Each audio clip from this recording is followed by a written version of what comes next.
A very pleasant evening to you out there. Many thanks for joining us on another edition of the program National Talk on Equa Television International. My name is Joyce Jakarta. We're live on Facebook and YouTube at Equa Television International. Do well to join the conversation. On National Talk tonight, we beam our light on security matters. In recent weeks, Nigerians have experienced a surge in violent crimes like kidnapping, banditry, and killings. This has shivers down the spines of many. There have been calls from different quarters for President Bola Ahmed Tinubu to rejig the country's security architecture and ensure the safety of Nigerians. On National Talk, we take a critical look at the state of insecurity in the country and what should be done to curb this worrisome trend. Joining me now in the studio is a senior lecturer with the Center for Conflict Management and Peace Studies, University of Jos, Dr. Peter Sesan. Doctor, good evening and welcome to National Talk. Good evening, and thank you for having me. Yes, it feels good to have you despite your busy schedule, and I really appreciate you for joining me this evening. Thank you. Well, let's get to the crux of the matter. Now, talking about insecurity in Nigeria, it's something that has bedeviled us for years, and I know generally issues around insecurity is not just peculiar to Nigeria as a country, but even different parts of the world. But Nigerians are really concerned with the new spike in the issues of insecurity. I mean, the death toll in the Saturday suicide bombing attacks in Goza area of Borno State has hit 32. Now, while 14 of the victims have been discharged, 26 remain in the hospital receiving treatment. And the attack carried out on Saturday by suspected female suicide bomber struck a wedding, a hospital, and a funeral in Gwaza, a town near the border with Cameroon. And that is not just it. In Katsina, a lecturer with the Federal University, Dusinma, Katsina State, Dr. Tirigyang, was killed and his two sons abducted by bandits in the early hours of Tuesday. Two other persons were also abducted during that particular attack. Again, in Katsina, 5 policemen lost their lives in an encounter with bandits in Jibia LGA, Katsina State, after falling into an ambush. The incident occurred last Sunday while the officers were returning from their duty post in Zandam village of Jibia Council headquarters, and according to reports, 4 of the officers were killed at the scene of the attack. The 5th officer died while receiving treatment at the Federal Teaching Hospital in Katsina. And then moving to Abuja, the nation capital, a band of terrorists on Sunday morning invaded the Gutu area of Bari area council in the nation's capital, Abuja, reportedly killing 1 person and abducting 4 others. And in Benue State, Governor Hyacinth Alia of Benue State imposed 24 hours curfew on Ukum local government area of the state, and the lockdown was followed by the Tuesday night attack on Iyati community of Boriko Council ward of the LGA by suspected armed bandits that claimed about 11 lives and left scores with severe injured. And then in Ogun State, the state police command has said that 3 Indians and a Nigeria who were kidnapped on June 30th at Ilesan axis of Sagamu, Ijebu or the Benin Expressway have been rescued. And it will be recalled that the governor, Dapo Abiodun, on Monday gave a marching order to the police and other security agencies in the state to go after the kidnappers of the foreign nationals who were abducted the first day they landed in the country. Now, Doctor, I would like to get your perspective on all of this happening. Like, Nigerians are very concerned about the recent spike in security situation. My question is, what could be responsible for this new spike? Like, what exactly is the problem that is confronting us? It looks like we have gone past this era, but now we're experiencing another suicide bombing. I mean, 4 in one day. Just when we felt like security, as far as security is concerned, we're achieving success in that area. What could be like responsible for this, and what is the problem confronting us? Thank you once again. The issue of insecurity in Nigeria is multifaceted. It's, if we trace the history, if we trace in the last 10 years, you will know that the issue of insecurity has gone up geometrically. The issue is we've lacked what we call human security in Nigeria, and that has been the challenge. And the situation where governments politicized security, what we see is the manifestation today. So, in the past, the issue of security was politicized by the politicians. And because of that, the system has degenerated to where we are today. Now, talking about the upsurge we are experiencing now, we thought maybe the issue of bomb blasts, all those things will have fizzled out, but it's coming back again. Now, the security men deployed to do this work, many of them actually, they don't have the equipment to use to tame or to counter these activities. Now, somebody is carrying a gun that is obsolete. Obviously, you know, it cannot curtail the current threats we are experiencing. In advanced countries and other serious crime, they tend to use technology, you know, to monitor insecurity. They tend to use equipment, technology to ensure that, you know, they follow up issues without just this aspect of physical, you know, carrying gun and men are there and all of that. They use technology, you know, to ensure that they deploy it to work effectively. Now, many of these things that are happening in the north, let me start from the north, you know, the issue of border communities, where countries, people within the border communities outside Nigeria, they move in at will and they go back at will, unrestrained. Even when locals tend to see them, they too, they can't report because of the fear of reprisal. Now, if you report to the security, they are also scared of, you know, for them to come back and then attack them again. They see them. Now, all these countries, Chad, Cameroon, Niger, all these, even from the Sahel, people come in at will and they return. Why? Because the place is not secured. Now, that's why non-state actors have termed some of those places and they call it ungoverned spaces. Even though intellectually, I still want to believe that there's no place that is ungoverned. But because there is no presence of security in those places, no presence of government, it's easier for them to move in and move out. And what do? Proliferation of arms, movement, they move arms from those countries to Nigeria. And when they use it here, they return those arms, you know, through the same route, different route that cut across north, where people could come in without anybody restraining them. Those proliferation of arms, that alone is enough to bring us to where we are today. Now, the security too, the arms they are using, we have heard them saying it, that these arms cannot meet up with what these bandits are using. Because they seems to be using the ones that are not up to date. These guys, they have equipment. How do they get it? Now, the issue of bandits, when it came up, they started with cattle rustling. From cattle rustling, it degenerated to where it is today, to a point that the issue of cattle rustling has reduced. Rather, what they engage now is kidnapping. And when they kidnap, they collect ransom. The proceed from it is what they use to procure arms and ammunition. In the past, we thought, how do they get access to these things? But because of the porous nature of the northern part of Nigeria, where people move in at will, they move in with arms. Even herders, they move in with arms on their camels. They will package in the form of their load. You know, they are pastoralists. They move from one place to another. They need some cloths and some other things. So they tie it on camel, on cow, and be moving. Meanwhile, those things are ammunition. And because of that, they are able to sack communities unrestrained.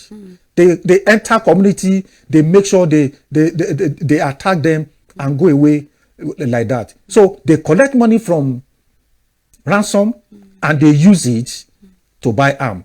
The arm in turn is used for kidnapping, because if somebody is kidnapped, gun is enough to make somebody weak. So in the north, those things are there.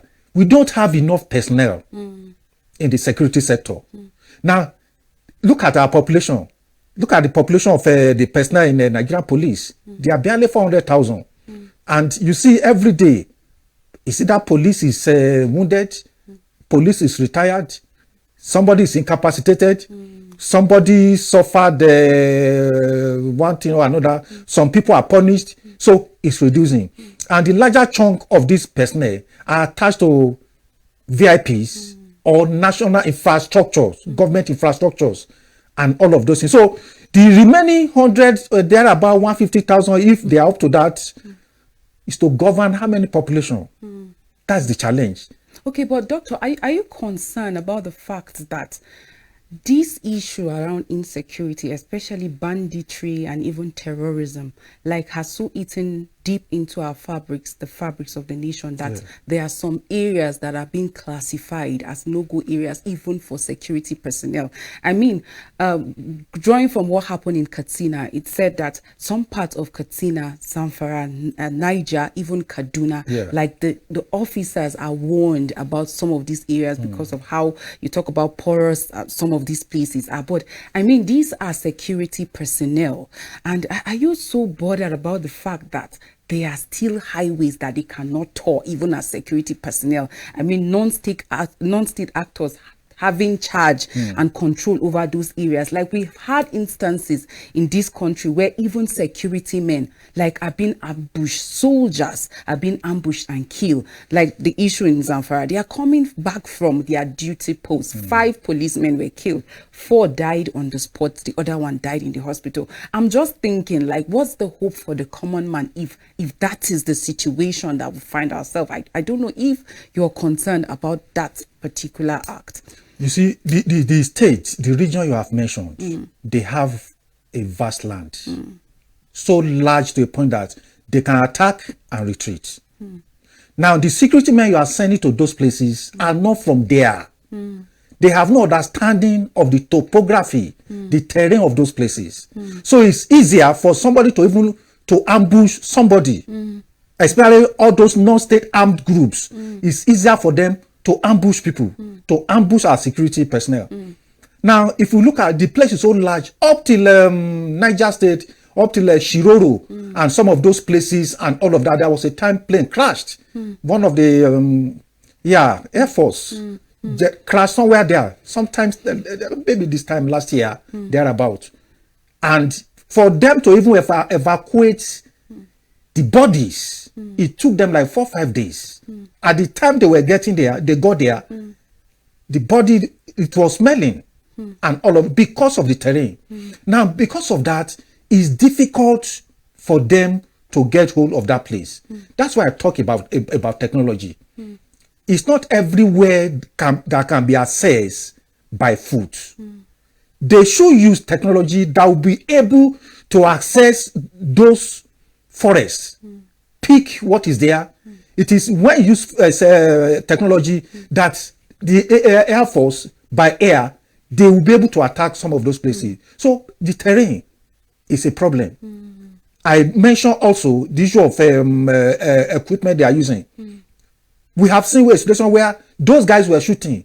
Even the soldiers could not return because of the fear of what they are carrying. So the place is large, up to Zamfara.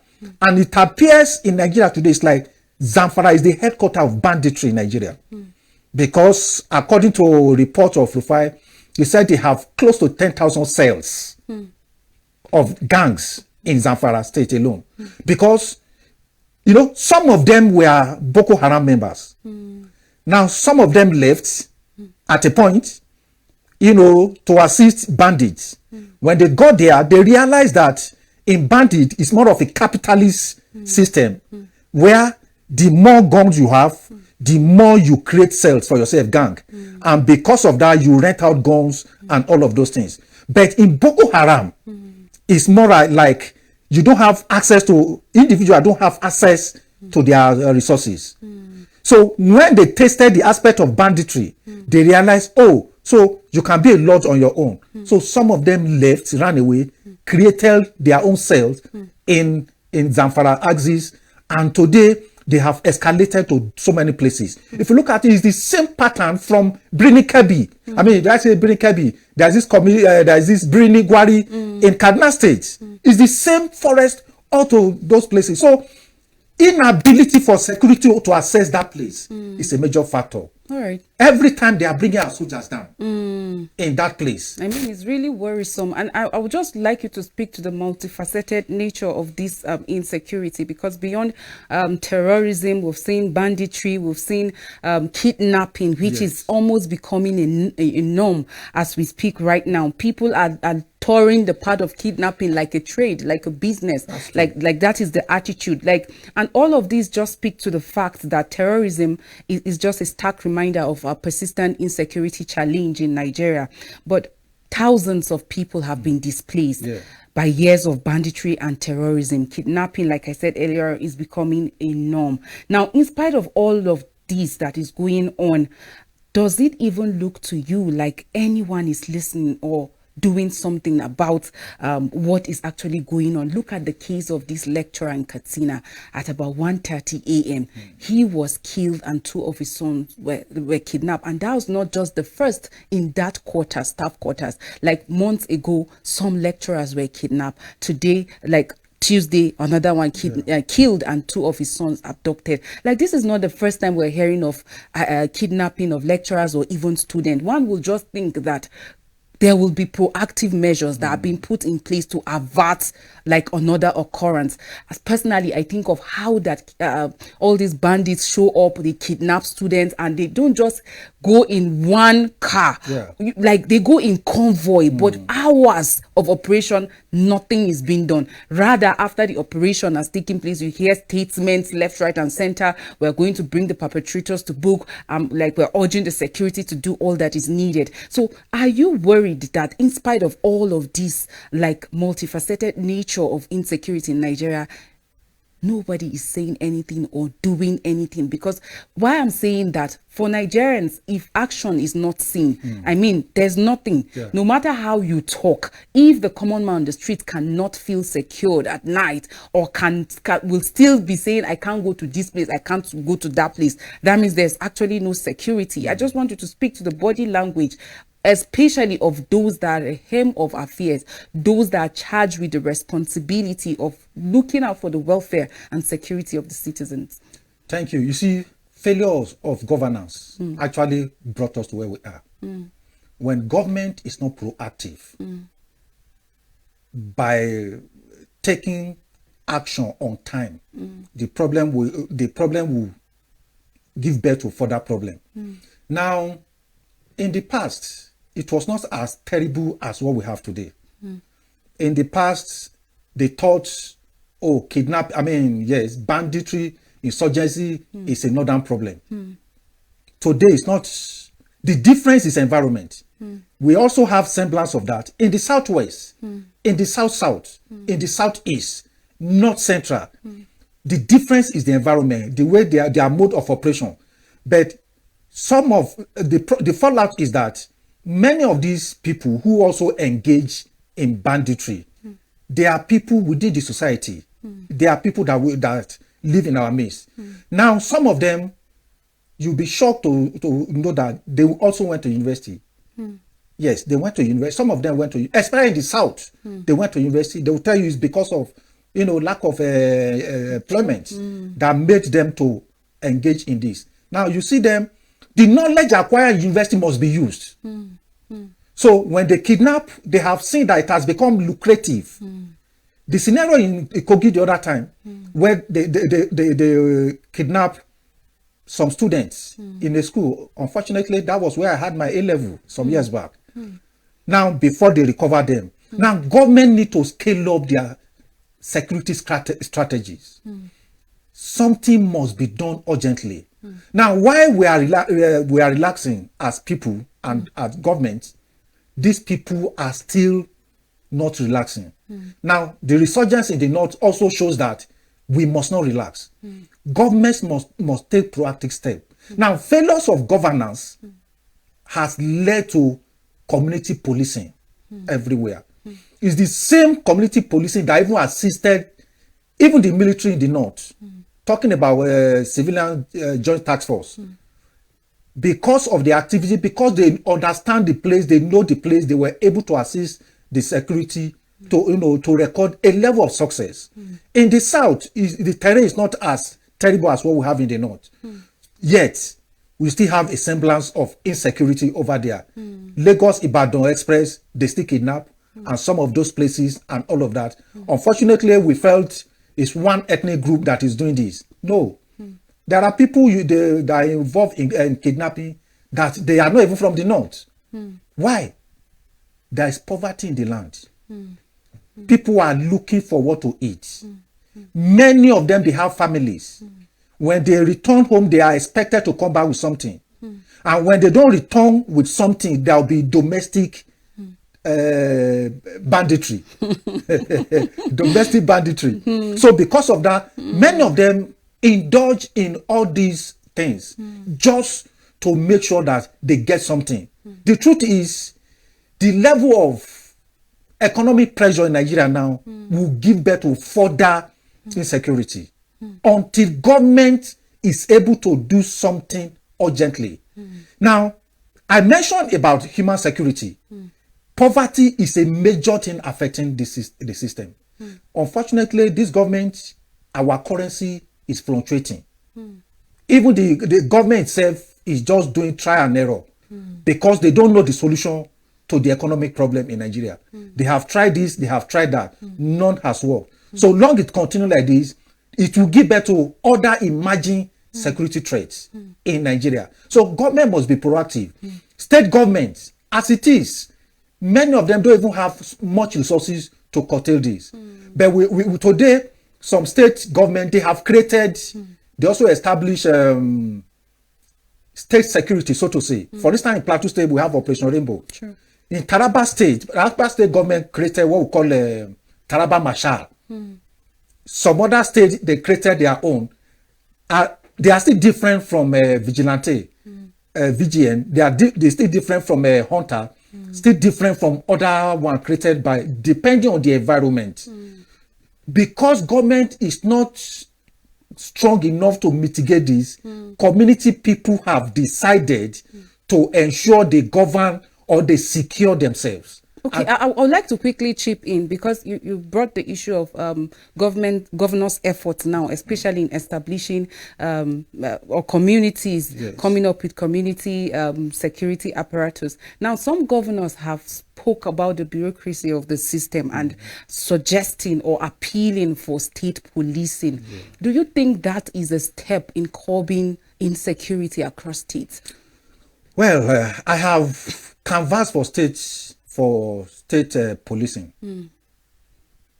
Now, as I study further in the area of security, I also realized there's also another dimension to it. Now, we canvass for state policing because we felt if states have their own police, they'll be able to, mitigate the insecurity. But beyond that, the Nigerian police, how long have they recruited? During President Jonathan, there was no recruitment. It was during President Buhari, the former president. In fact, the first 2 years, there was no recruitment. And I know they have been recruiting 10,000. It's like a drop in the ocean. If you say you don't want state security, state policing, why not recruit, expand the Nigerian police, who are the first responder to internal security? Recruit more, maybe up to 50,000 at once. Then when you recruit from every state, ensure that some of those people from their community don't totally take them off their community. Let them remain there because they understand the terrain and they know the people more. But now, than for you to you post somebody to Zamfara who does not understand the language, the terrain, somebody from the south or a Yoruba man to that place, how effective is going to be there? Those are the things. So I felt, as another perspective, police should be expanded. But today, state governments are already creating their own. Kogi State, I read today, that I think yesterday the governor launched the hunters. You know, they're almost like 1,000 something, giving them equipment and all of those things. If you don't do this, federal government may not have the wherewithal to be able to confront the challenges of insecurity in Nigeria. So state governments, they have started now. If you remember 2 years ago, 3 years ago, when this Amotekun in the southwest was created, some politicians, some elite in the north, especially public office holders, they kicked against it. They made a whole lot of noise and all of that. Are they not going back to now create now? That's why I say when you politicize security, what we see is what is manifesting today. It's a collective thing. You can't stand alone to say you don't want to. If you don't take steps, before you know what is happening now, that state will creep into your own state. That's the irony of the whole thing. Well, a lot of people have shared concern about, especially looking at the fact that, okay, maybe some state governors might use that as machineries to perpetrate a lot of things, being that they are in charge of the security apparatus or the state security or police. But way beyond that, I think what Nigerians are after is a safe environment. Yes. They should be able to sleep at night. They should be able to go to wherever, exercise their freedom of movement, exercise their freedom to life as well. But quickly, I would like to take your attention to Borno, where this suicide bombing took place. I mean, on Saturday, like just between hours, about 4 different suicide bombing that led even to the loss of a soldier, 2 other members of the security, and then we're talking about 32 civilians that were killed, in the hospital, at Bergan, at the wedding. Like, this is what we are seeing. Like, we thought the issue of suicide bombing is long gone, but now there is more like a resurgence in this particular aspect. I don't know how concerned you are about this, because citizens are already across states. I mean, for Plateau State, I think I've had 1 or 2 people saying, now what do we do if this thing has returned? How do we protect, or how do we get ourselves protected? How concerned are you about the resurgence now of suicide bombing? Well, it's for states to scale up their strategies. Now, like I said, if you don't scale up your strategies, the enemy, they don't rest. Now, why we felt, oh, this thing has fizzled out, they are now coming back. Now, you can't do this again without technology. I am strongly recommending technology to tame the spread of this insecurity. Now, that's one. Number 2, states that are affected, mostly northern states, they need to revive their orientation, public awareness. I read that one of the ladies, one of them was arrested actually in one of the states. Yes, one of them was arrested and said she want to die. She want to die according to what I read and all of that. And when they asked her what was the reason, there was no cogent reason. You know, somebody had told her that if you die, you are going to make heaven, and you are a killer here, and you want to make heaven there. You can see there's a contradiction. True. There must be mental reorientation.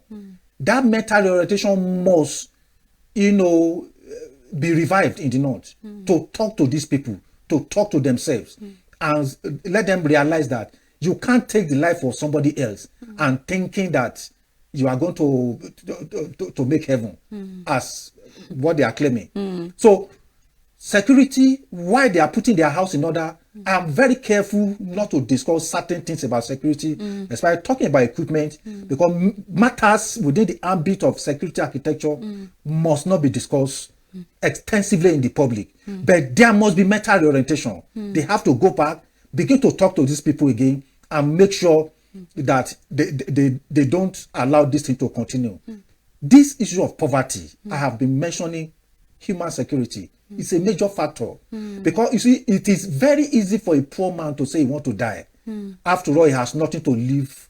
He has nothing, so he has no life to live. So it's easier for people to work on the psyche of those people and use them and recruit them into terrorism or into banditry. So it's easier to kill others because they don't have value for their own lives. But how complex is this situation? Because we've not, like, you barely hear of prosecution, you barely hear of arrest. Like in other crimes, when you see issues around insecurity, in most cases, it even leads to reforms. But we see these things happening over and over again, and it's looking like I don't know if the security personnel are overwhelmed or is an issue of politicizing the whole thing. So I would like you to speak to the situation. You were mentioning technology now, and we've had instances where the government say, oh, everybody must be registered. You need to get your NIN, you need to get these. But these people perpetrate all of these actions. They make calls and then no arrest is being made. People keep paying ransom, like enriching these people, empowering these people. So speak to us on the complexity of this insecurity in Nigeria. We are much aware that, oh, it is multifaceted. But how complex is the situation that we see these people having a swell time? They kidnap, they even go ahead to make calls. Money is being sent and you hardly hear of arrest or persecution. Like I mentioned, failure of governance. There's no way you can explain these things. Today we even have duplication of information, duplication of database. Now, national security, national NIMS is there, voters card is there, banks, telecommunication is there. True. Yet, we have seen a situation where the victim's family paid money to somebody's account and nothing was done. For instance, my phone, if I'm online, I have an ID that you don't have. It's one person. You can trace it. True. So why is it that they cannot trace these things? That question I have asked them as well. Sometimes even this phone theft, they will tell you their tracking system machine is faulty. They cannot track. Because if you can track my phone, you should know that you should be able to track bandits in the bush, kidnappers, or terrorists. You should be able to track them. But because they are not proactive, there is reason for everything. That is what brought us to where we are.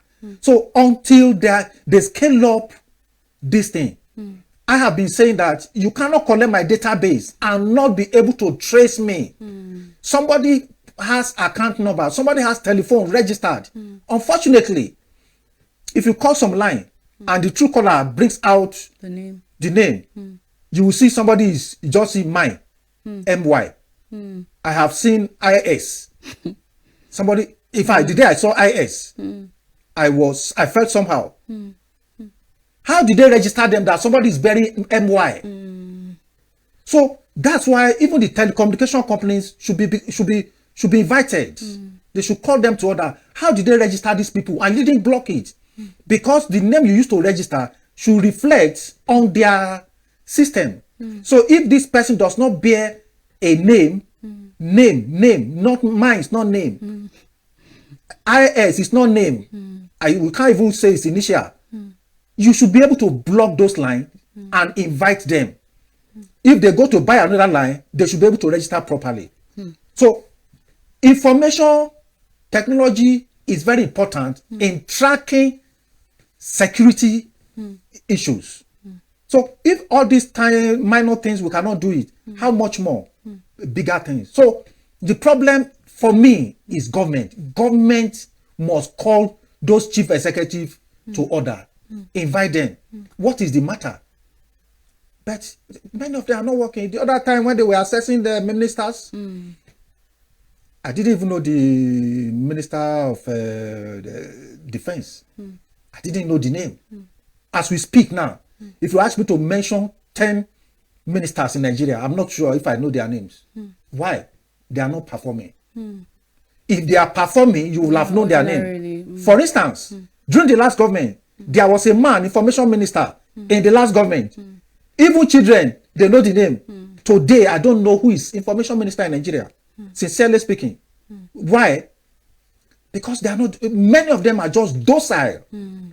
They are not doing anything. So do you agree to those that are alleging that the issues, that the fight against terror has actually been compromised by those that are involved with dealing with the menace? Because we've heard that over and over again by some people saying, see, there are some that came out on air to say that, see, when issues around insecurity persist for over 24 hours, then that means some state actors are involved in it. Like we've seen instances where even NDA was attacked, yes, and personnel killed, and like nobody was caught on the act. And you begin to ask a lot of questions as regard how did they come, like where are the security that these people even have the guts to attack NDA. Like I was making reference to how that soldiers were ambushed.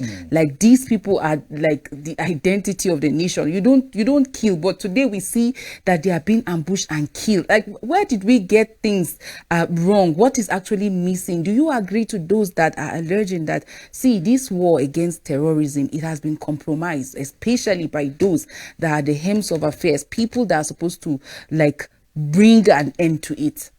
You see, in the past, during the President Jonathan's government, he kept mentioning saboteurs. That was his language, that there were saboteurs in the security sector, in the military, here and there. We cannot rule it out. They are there. But the thing is, what is government doing about it? We have seen in the last 5 years, if I don't have the record, but I know the number of Air Force helicopter that had crashed in Nigeria. If I will not exaggerate, I think they should be up to 8. Yes, at different points. One still crashed the other day. The question I also ask myself is, why are they crashing? So many factors are involved. Is it that they are not well maintained, or something is happening there? Because by the time they are crashing, they are short of helicopter. So they need to bring another ones in. And when they are bringing it in, there are external people who benefit from it. There are internal people who benefit from it.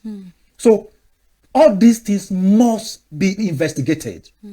There were people in the past who came out to say, to even defend insurgents. Some even said they want to negotiate between the faceless people, the insurgents, and the government.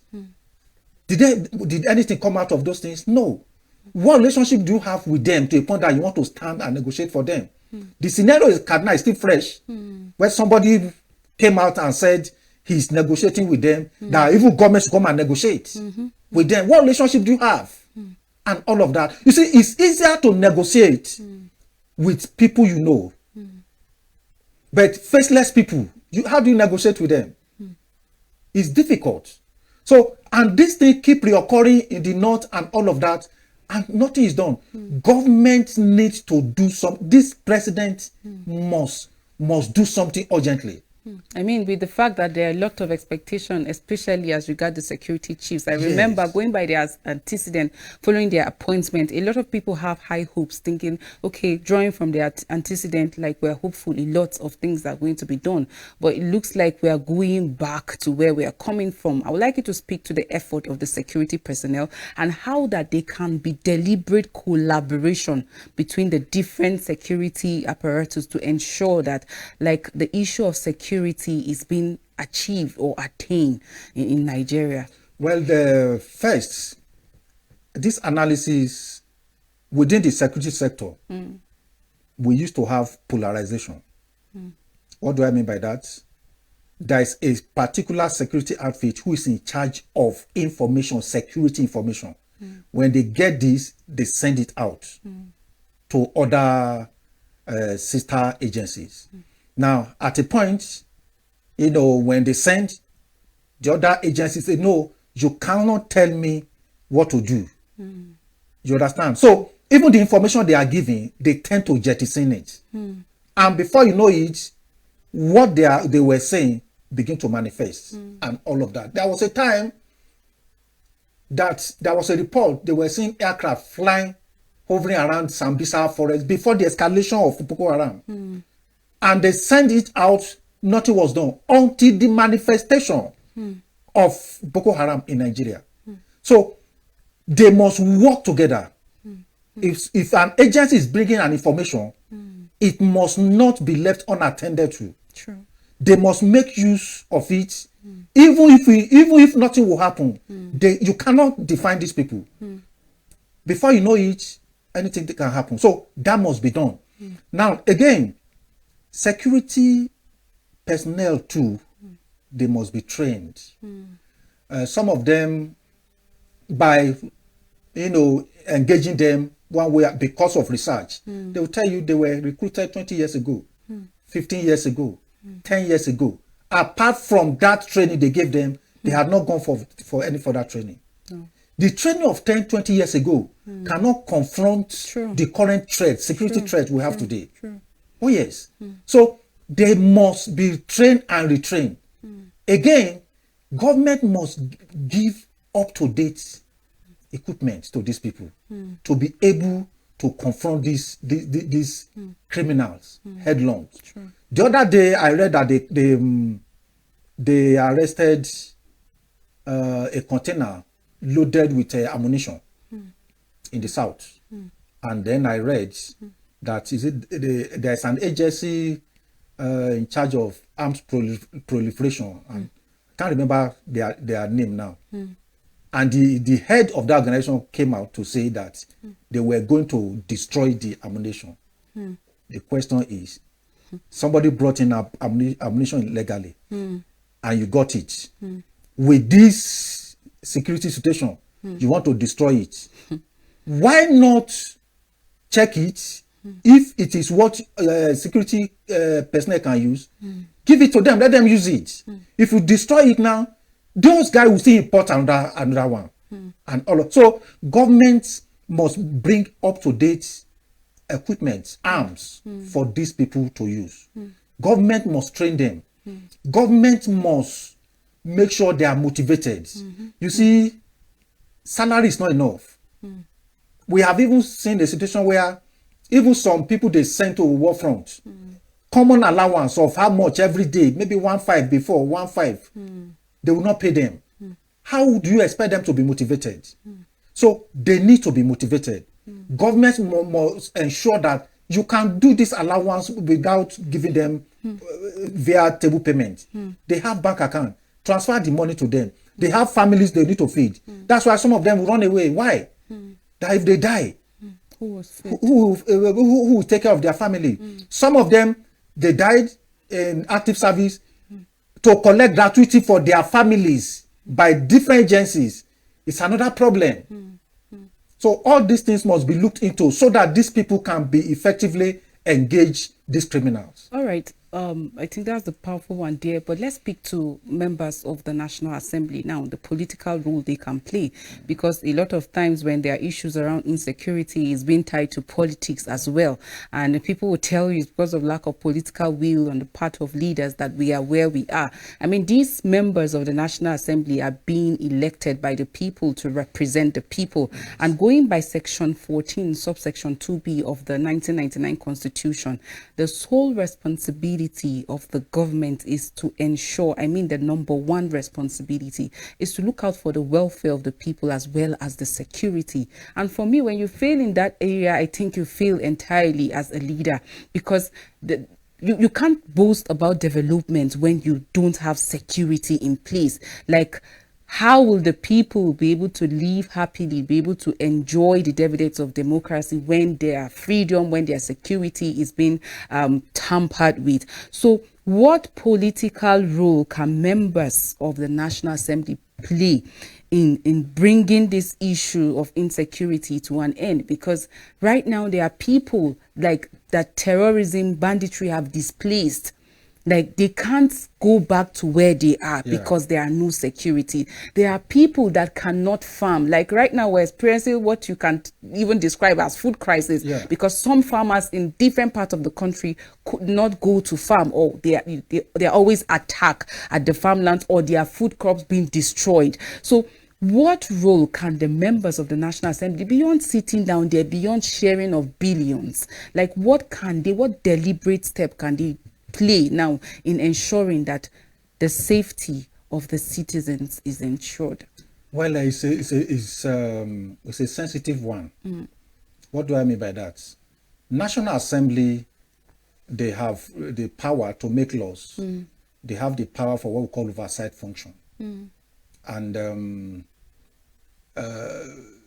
they work hand in hand with it, because when they make law, the oversight means they can go to agency that are meant to implement the laws, to see if the law is properly implemented. In case there is a gap, they can return to review the law.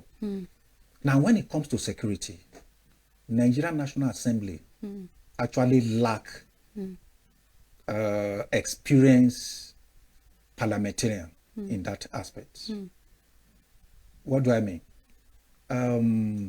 Many of them are politicians.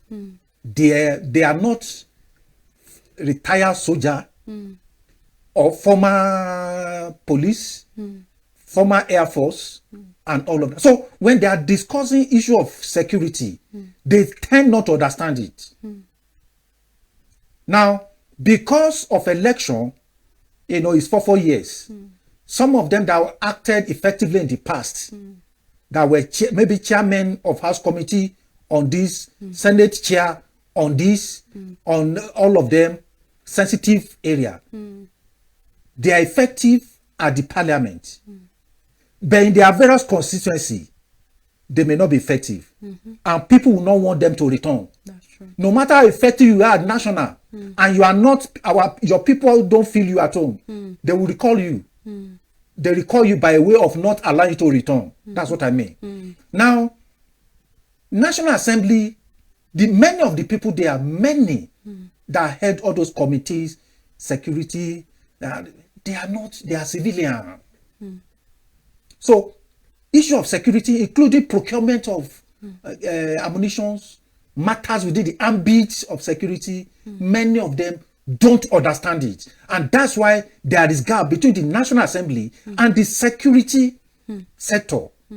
Because they have no knowledge about it. That's the truth. Because I'm always concerned that when you have issues around insecurity, Yes. be it attack or the bombing, you just hear that the reps are calling for probing, or they are tasking their committee on national security and intelligence to do something about this situation. And while they are still investigating, another attack will still take place. And you still hear, okay, we are probing the issue, we're looking. So how long will we go on this circle? These people are lawmakers.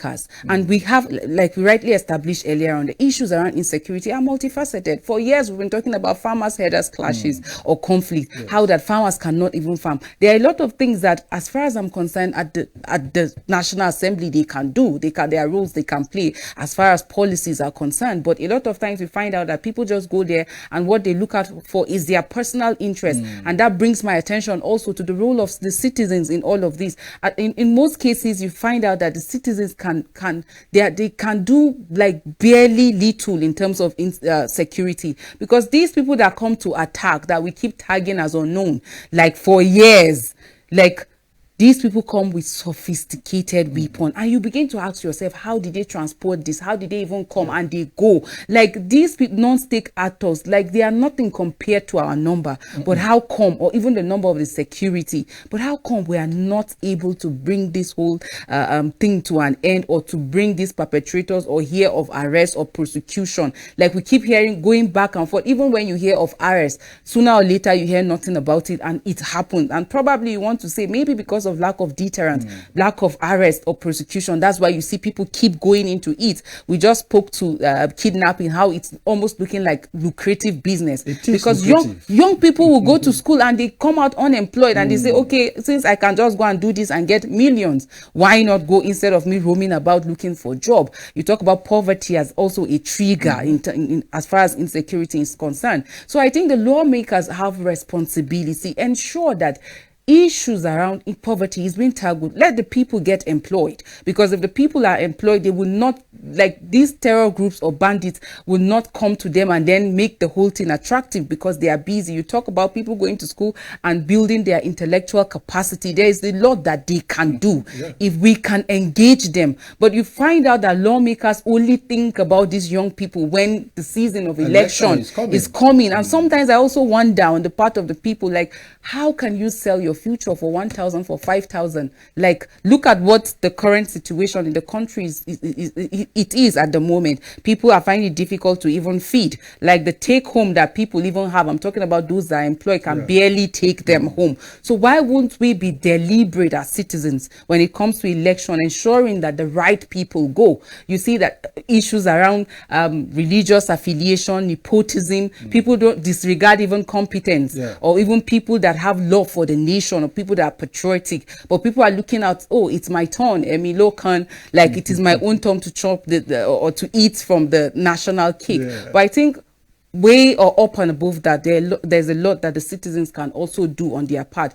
so that all of these issues, because we are always at the receiving end. We're talking about 32 dying now in Maiduguri because of insecurity. I'd like you to just in a minute speak to the citizens. What can they do, especially as regard governance and ensuring the right people come and sit? Yes, the truth is this: we have not had proliferation of arms in Nigeria until 1999 election. How? These politicians give these arms to their foot soldiers. They give them arms, they give them drugs. Now, they follow them. And before you know it, when they win election, even when they lose, they don't collect those arms back. These arms are in turn used for robbery. Now the arms are now being used, to kidnap, because politicians brought in these things into the society. Now after the election, they don't care. So because of that, the boys too, they don't have anything to do in. They won't even pick their calls again until 4 years again. So some of them live on this. That's one. Number two, National Assembly is so powerful to a point that they even have the power to remove the president.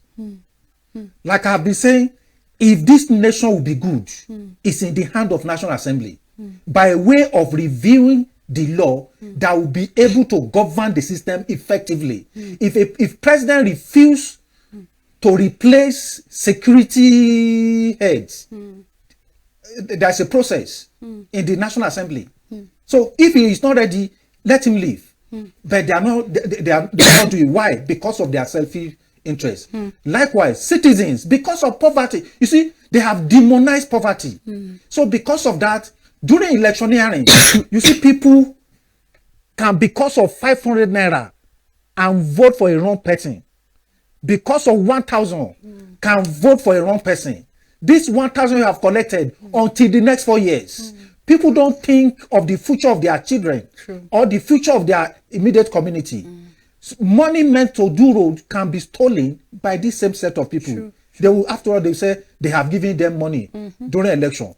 We have seen a situation where people describe constituency as, when election is coming, he said they are like chicken. When we spread corn, they will pick it. They don't care. Some don't return to their constituency until when election is coming. Citizens must begin to reorder their steps. They should see that 4 years is very far. Ensure whoever will govern you, listen to him. If he has nothing, vote for the right person. That's powerful. The issue of collecting 10 naira, 1,000, what is the value of 10,000 today? Even if you are given 100,000 today, what is the value? If you go to a store to buy things, they'll just put it in leather and you go out. Except you want to buy something like Semovita, that is a bit this thing big, and otherwise 100,000 has no value. Look at our system today, and then somebody is following you, voting for you. You are giving 10,000, you are giving 1,000, you are giving 500 until next 4 years. We must wake up. If we don't wake up, the same way we are crying now, 4 years is waiting for us to continue the cry. That's a powerful one there. Thank you so much, Dr. Peter Sesan, for that great analysis and your perspective on National Talk. We really appreciate you. Thank you too. And indeed, security is at the crux of governance, and governments must actually prioritize that. We really thank you and appreciate you for staying with us on today's edition of National Talk. Remember, the cholera outbreak is on the increase. Nigeria has recorded over 2,000 cases. You must prioritize your health by ensuring personal health hygiene and keeping yourself safe. Until we come your way next week, remember that democracy is a theory that the common people know what they want and deserve to get it real good. You stay blessed.